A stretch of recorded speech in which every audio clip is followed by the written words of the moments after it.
Hi Supremo, hi everyone, hello FGF. I'm Luzelle de Villa. I'm from Masbate, but right now I'm OFW. So I'm belong in OFW Commanders. That is Commander Daldalaw. And I would like to share my thoughts about solutions and reforms about livelihood in area barangay.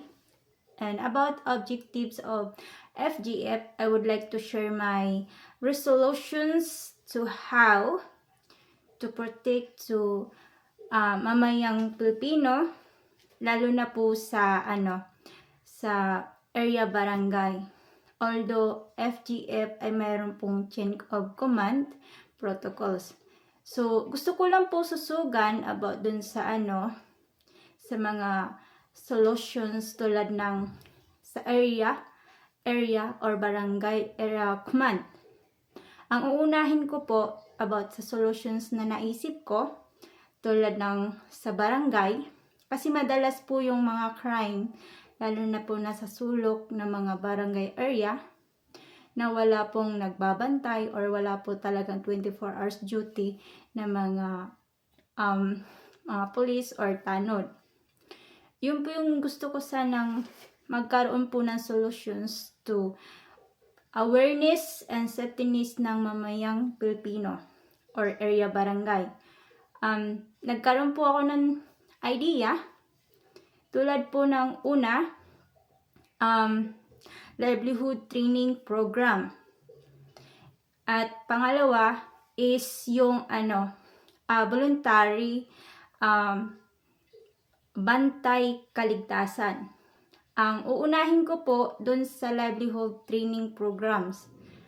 About po dun, meron pong number 1 na gusto ko pong mangyari sa loob ng isang barangay area kasi madalas yung mga krimen kadalasan.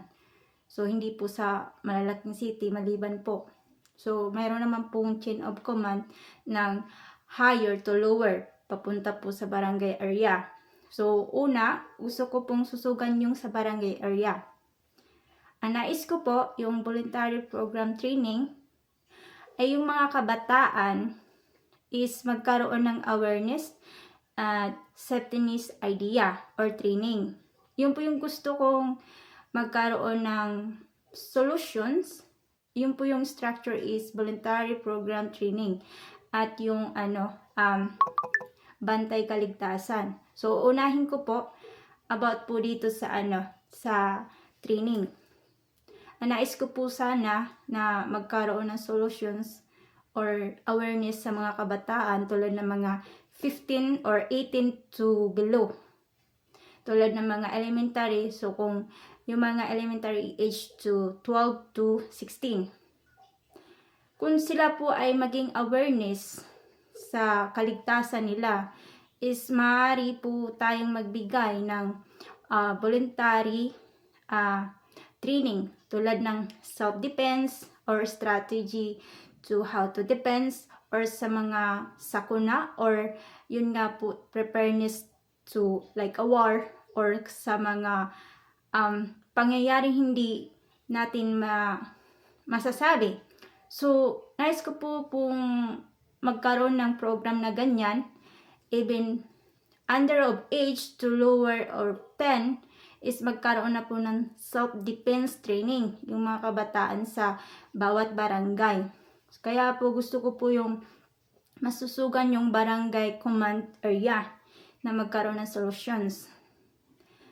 Sa ganon, yung mga bata or 10 to 16 and to 18 below is magkaroon sila ng self-defense, magkaroon sila ng idea kung sa pangyayari, mayroon silang mga, yung preparedness na training and self-defense number 1 po doon. Kasi makadalasan po, yung nabibiktima po ng mga masasama is yung mga kabataan. So, yun po yung gusto kong magandang solutions para kung sakali, lalo ng mga kababaihan, na laging nabibiktima ng mga gang rape, etc.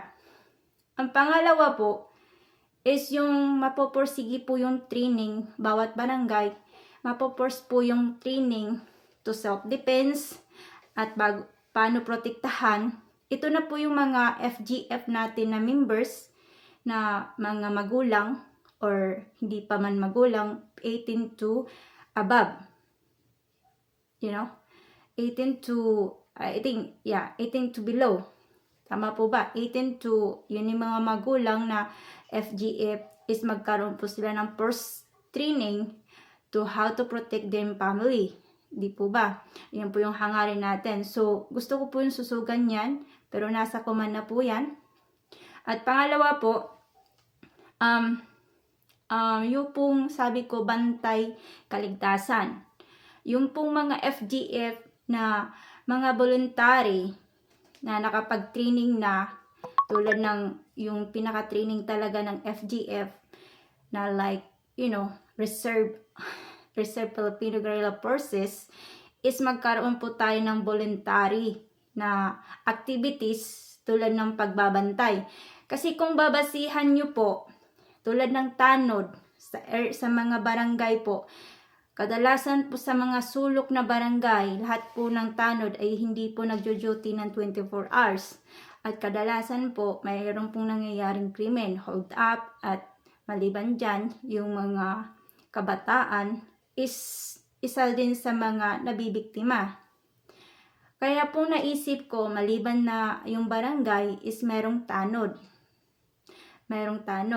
So, kung merong FGF volunteers, so may salitan, may substitute bantay kaligtasan. Kumbaga merong substitute FGF na magbabantay.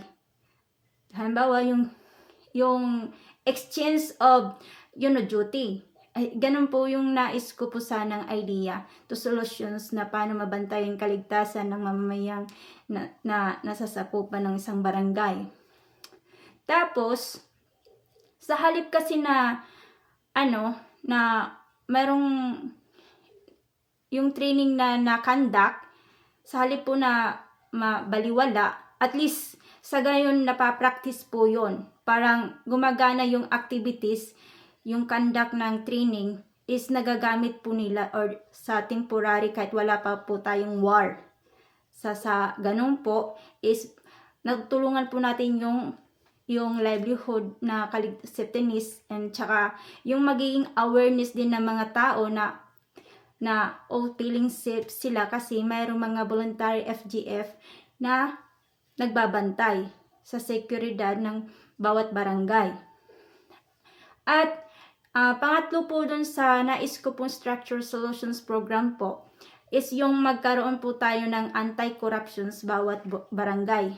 Kasi kung katulad ng sa barangay kasi tulad ng example, sa barangay ko po kasi, wala po siya gaanong improvement. Pero kung titingnan natin yung sa national budget is malalaki po.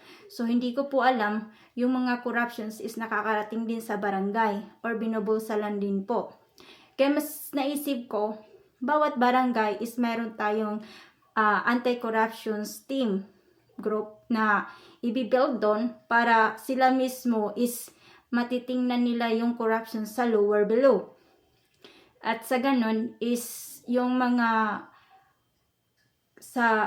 kumbaga mga anomalya na sa barangay pa lang is malilinis na. Kasi kadalasan, di ba po ba, ang almost corrupt din is probinsya, yung pinaka-mayor or yung mga congress or etc. sa baba. Kapag binibigay na po kasi sa lower yung budget is depende po sa mga captain kung i-corrupt din nila yung budget para dun sa barangay. Kaya gusto ko rin po na is masolusyonan yung corruption sa barangay. Kasi napapansin ko po sa amin na hindi po siya nag-i-improve at bawat project po sa schools, nangihingi po sila sa bawat magulang to contribute the project. Yung po sana yung nais ko solutions na ma-share ko ngayon bilang isang FGF po. Thank you for panood po nito at I hope na magustuhan nyo po yung ika-contribute ko na idea. At mabuhay po tayong lahat, FGF family. Thank you so much and mabuhay po kay Supremo.